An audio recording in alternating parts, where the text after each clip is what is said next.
नमस्कार, आप सभी का बहुत बहुत स्वागत है। न्यूज़ 18 इंडिया इस वक्त आप देख रहे हैं और मैं हूं आपके साथ रुबिका लियाकत। वो मेक इन इंडिया का शेर आपको याद है और उसकी बनावट आपको याद है। वो हाड़ मास का शेर नहीं था, वो छोटी छोटी मशीनों से बना, छोटे छोटे कलपुर्जों से बना एक बड़ा सा शेर था। वो शेर मैं इसलिए आज आपको याद दिला रही हूं क्योंकि आज वो दहाड़ रहा है। 2014 की बात है, सितंबर का महीना था। शपथ के लिए प्रधानमंत्री नरेंद्र मोदी ने अगल बगल के सारे मुल्कों के राष्ट्राध्यक्षों को बुलाया था और शपथ लिए बमुश्किल 3 महीने या 90 दिन हुए थे और प्रधानमंत्री नरेंद्र मोदी ने इस शेर यानी मेक इन इंडिया पहल की शुरुआत कर दी। मकसद था इस देश को मैन्युफैक्चरिंग का हब बनाना। मैन्युफैक्चरिंग का हब मतलब यहाँ पर सारी चीज़ें बने और जब आप छोटी से लेकर मतलब एक चिप से लेकर बड़े जहाज तक कुछ बनाएंगे तो पूरी दुनिया आपके पास उसकी ख़रीदारी के लिए आएगी। आपके देश में रोज़गार जनरेट होगा और इसका मकसद क्या पूरा होता हुआ और इसका मकसद क्या पूरा होता हुआ दिख रहा है? क्या वाकई हमारे देश में मैन्युफैक्चरिंग को बढ़ावा मिला है और क्या इससे फॉरेन इन्वेस्टमेंट को भारत में लेकर आने का जो मकसद था वो पूरा हो पाया है, रोजगार पैदा हो पाया है? इन सारे सवालों का जवाब आज हम आपके लिए खोज कर निकाल लाए हैं। ये खूब सारी रिसर्च है, खूब सारे बाकायदा जिसे कहते हैं आंकड़े हैं जिनकी ज़ुबानी मैं आपको इस शेर की कहानी बताने वाली हूँ। तो भाई हुआ ये कि मेक इन इंडिया ये वो सपना था जिसके पूरा होने से इंडिया एक अलग रास्ते पर तरक्की के चल निकलेगा और बिल्कुल उसी दहाड़ते हुए शेर की तरह विदेशी निवेश तेज़ी से आएगा और आज आंकड़े उसकी तस्दीक कर रहे हैं। दुनिया की बड़ी कंपनियां भारत को इन्वेस्टमेंट का हब बनाने का अब फैसला ले चुकी है।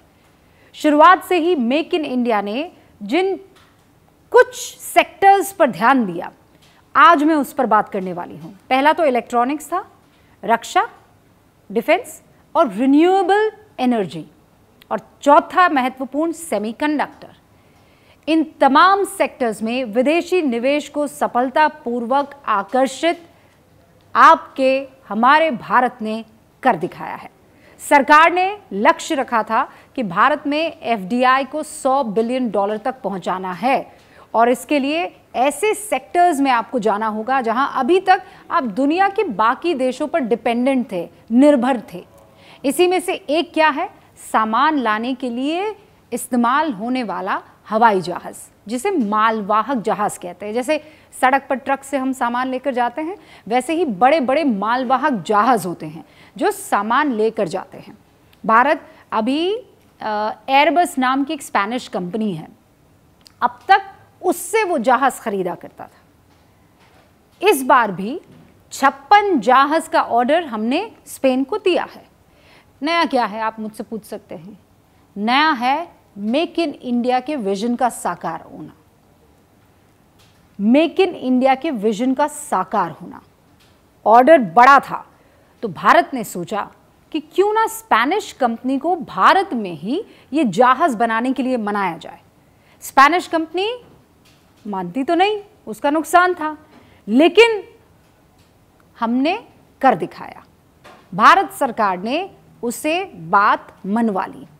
56 में से 16 जहाज जो स्पेन से ही बनकर भारत को मिलने वाले हैं वो आप अलग रख लीजिए, लेकिन बाकी जो 40 एयरबस है वो भारत में बनेंगे और इसके लिए गुजरात के वडोदरा में एयरबस C295 ट्रांसपोर्ट कैरियर के लिए एक फैसिलिटी तैयार की गई और वो साल था 2022 जब प्रधानमंत्री नरेंद्र मोदी ने टाटा एडवांस सिस्टम फैसिलिटी का शिलान्यास किया। भारत एरोस्पेस सेक्टर में एक नया माइलस्टोन बनाता हुआ दिख रहा था क्योंकि भारत में बनने वाला पहला मालवाहक जहाज होने वाला है।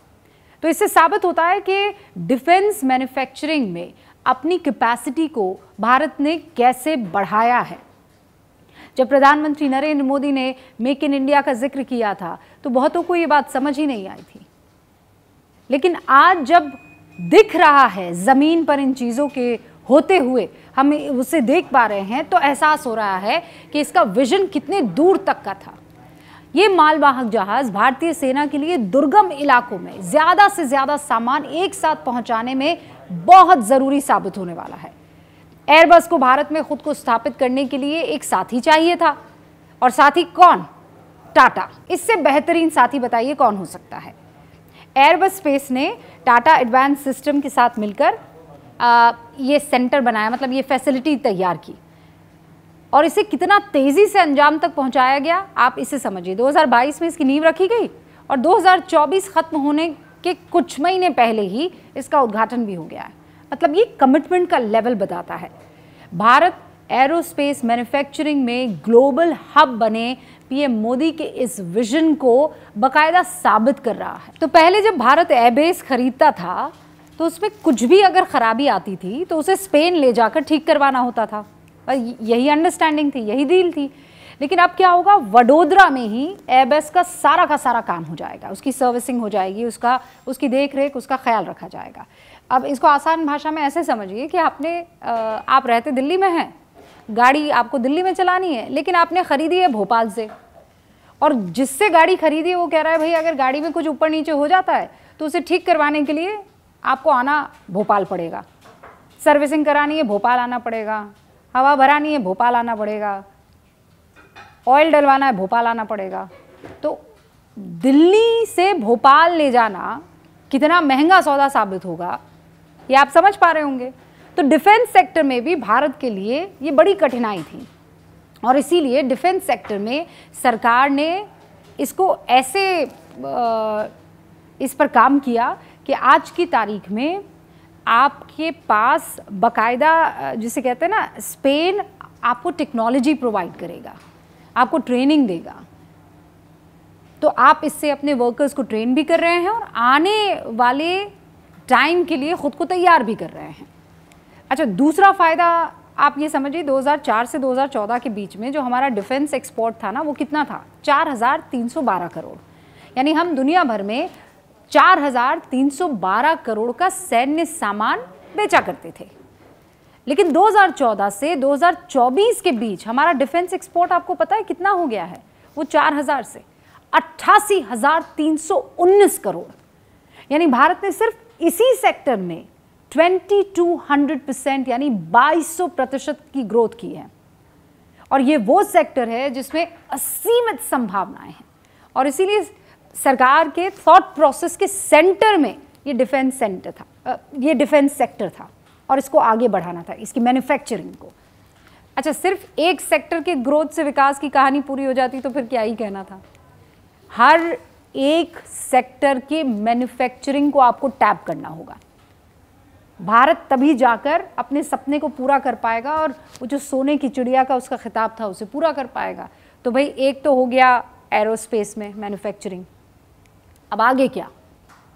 आगे मोबाइल फ़ोन। मोबाइल बनाने का हब बनने पर भारत ने काम शुरू किया। इसका असर क्या हुआ? आंकड़े बताते हैं कि साल 2024 में भारत के मोबाइल फ़ोन सेगमेंट के एक्सपोर्ट में 40% की बढ़ोतरी हुई। यानी पहले से 40% ज़्यादा मोबाइल हम दुनिया के बाकी मुल्कों में बनाकर भेज रहे हैं। यानी वो लोग मेड इन इंडिया फ़ोन का इस्तेमाल कर रहे हैं, और ये पूरा कारोबार करीब $15.6 बिलियन का है। एक और उदाहरण देती हूँ। आज से कुछ साल पहले तक अगर ये एप्पल का फ़ोन मैं इस तरीके से दिखाती तो आप ये कहते कि चीन में बना फ़ोन आप इस्तेमाल कर रही हैं, मेड इन चाइना। लेकिन एप्पल अब हिंदुस्तान की ज़मीन को पूरी तरीके से यूज़ करेगा और फ़ायदा हमें मिलेगा। बहुत से लोग इस ब्रांड का फ़ोन इस्तेमाल करते हैं। अभी कुछ दिन पहले ही एप्पल ने अपनी एक नई सीरीज़ लॉन्च की, आईफोन 16। आपको मालूम है आईफोन 16 के सभी फ़ोन की असेंबलिंग जो है वो भारत में हो रही है, और ऐसा पहली बार हुआ है कि एप्पल अपने प्रीमियम सेगमेंट आईफोन 16 प्रो और प्रो मैक्स मॉडल को चीन के बाहर बना रहा है और भारत में बना रहा है। अपने तमिलनाडु के श्री पेरुम्बदूर में फॉक्सकॉन फैसिलिटी एक जगह है जहां हजारों कर्मचारियों को फ़ोन असेंबल करने की ट्रेनिंग दी जा रही है। एप्पल ने अब तक $14 बिलियन के आईफोन को भारत में असेंबल कर दिया है। पूरी दुनिया का करीब 14% है, ये 14%। अच्छा, कंपनी को भारत में कारोबार इतना पसंद आया है कि अब वो भारत में ही आईपैड और एयरपॉड्स का प्रोडक्शन करना चाहती है। एप्पल की बात कर रही हूँ। एक और कंपनी है, बड़ी कंपनी है, सैमसंग। इस कंपनी की यहाँ नोएडा में दुनिया की सबसे बड़ी मोबाइल मैन्युफैक्चरिंग फैसिलिटी है। इसका उद्घाटन कुछ वक्त पहले प्रधानमंत्री नरेंद्र मोदी ने किया था।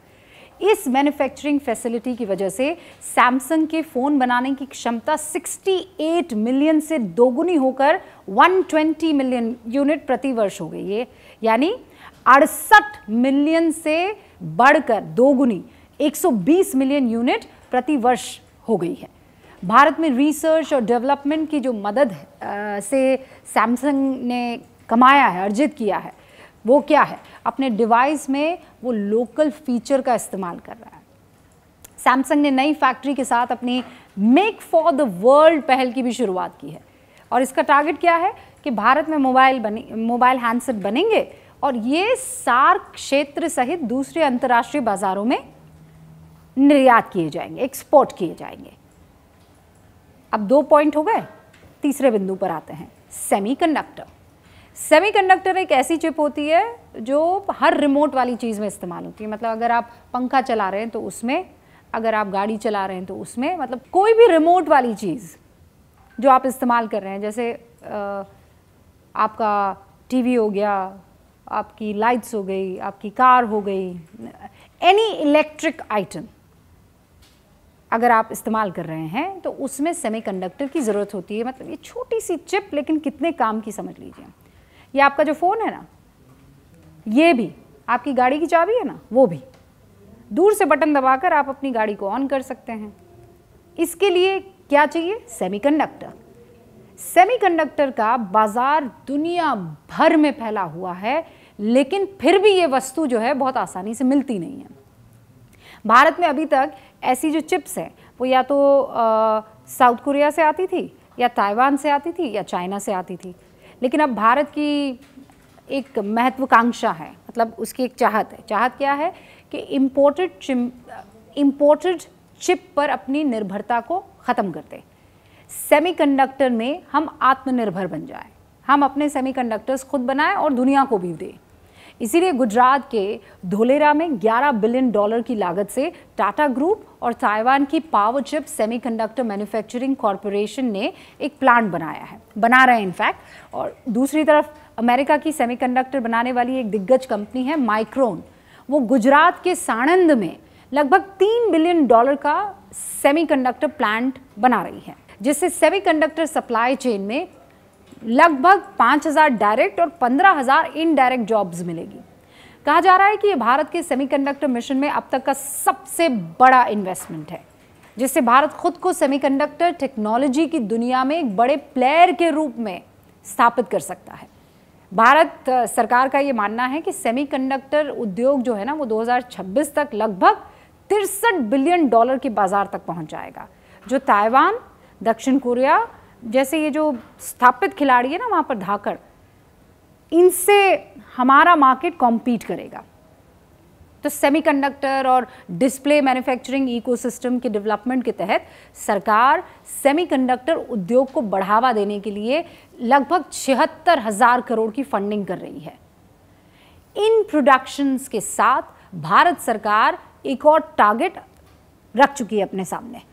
वो क्या है कि 2030 तक 500 गीगावाट रिन्यूएबल एनर्जी का हमें किसी भी तरीके से एम अचीव करना है। और इसके लिए Bharat solar, wind, hydrogen energy में कैसे हम तब्दीलियां लाकर उसे फेवरेबल कंडीशंस में इस्तेमाल कर सकते हैं, काम कर रही है। हाल ही में भारत ने नॉन फॉसिल फ्यूल की 200 गीगावाट कैपेसिटी को पार कर लिया। इसकी वजह से भारत आज ग्लोबल रिन्यूएबल एनर्जी में एक बड़ा प्लेयर बन चुका है, क्योंकि ये जो दुनिया बदल रही है ना, इसमें ये एनर्जी आने वाले दिनों में सबसे कीमती और महत्वपूर्ण एनर्जी साबित होने वाली है। अब तक जो हमारी निर्भरता दूसरी तमाम चीज़ों पर हुआ करती थी, तेल के कुओं से लेकर बाकी दूसरे संसाधनों पर, आप इस रिन्यूएबल एनर्जी पर जितना डिपेंडेंट होंगे उतना आपका देश मजबूत होगा। ये आज का सक्सेसफुल फॉर्मूला है और इसीलिए हिंदुस्तान इस पर काम कर रहा है। एक सीमेंस कंपनी है, दूसरी तरफ वो भारतीय रेलवे को 1200 इलेक्ट्रॉनिक लोकोमोटिव इंजन की सप्लाई करने की तैयारी कर रही है। तो पीएम का एक लक्ष्य है, वो लक्ष्य क्या है कि रेल इंफ्रा के साथ ग्रीन एनर्जी के इस्तेमाल को ट्रांसपोर्ट के लिए यूज़ किया जाए, उसको बढ़ावा मिले उसमें।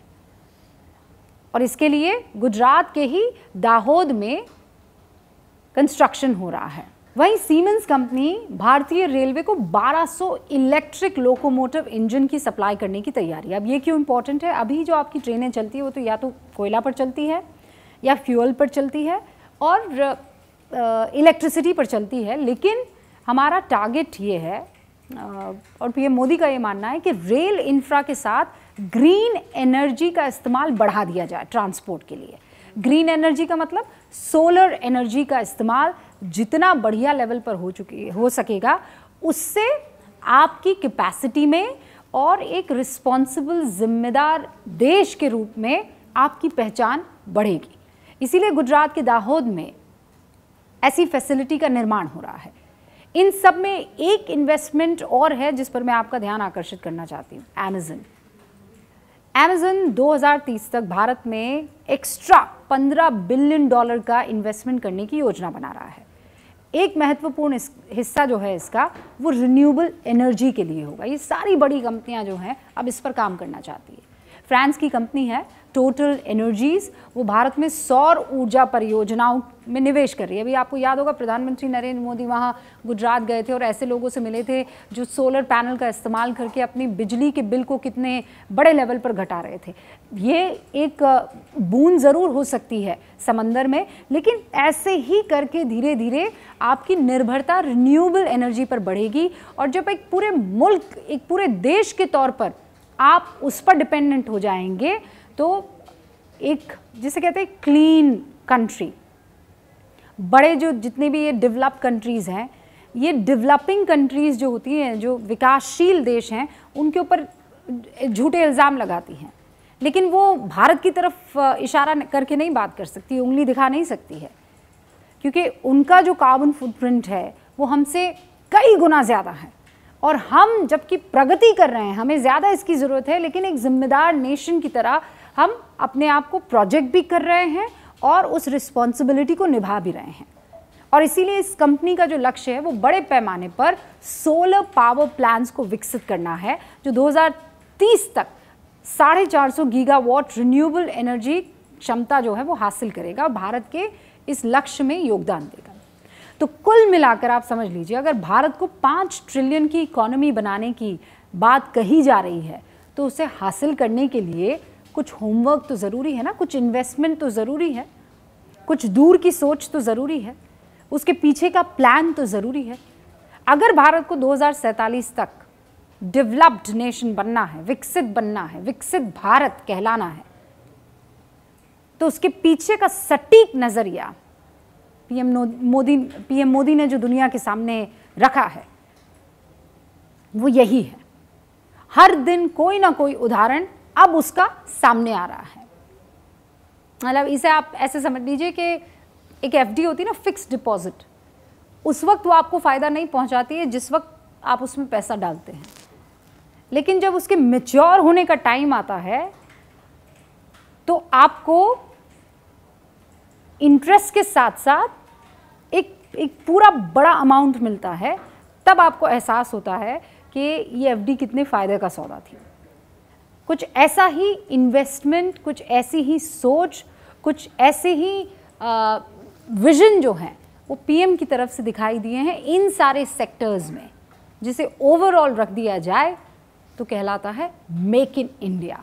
वो शेर जो भारत में आज दहाड़ रहा है। तो मुझे दीजिए इजाज़त, अब फिर आपसे मुलाकात होगी एक नए टॉपिक के साथ, और आंकड़े तो उसमें शामिल होंगे ही। देखते रहिए न्यूज़ 18 इंडिया।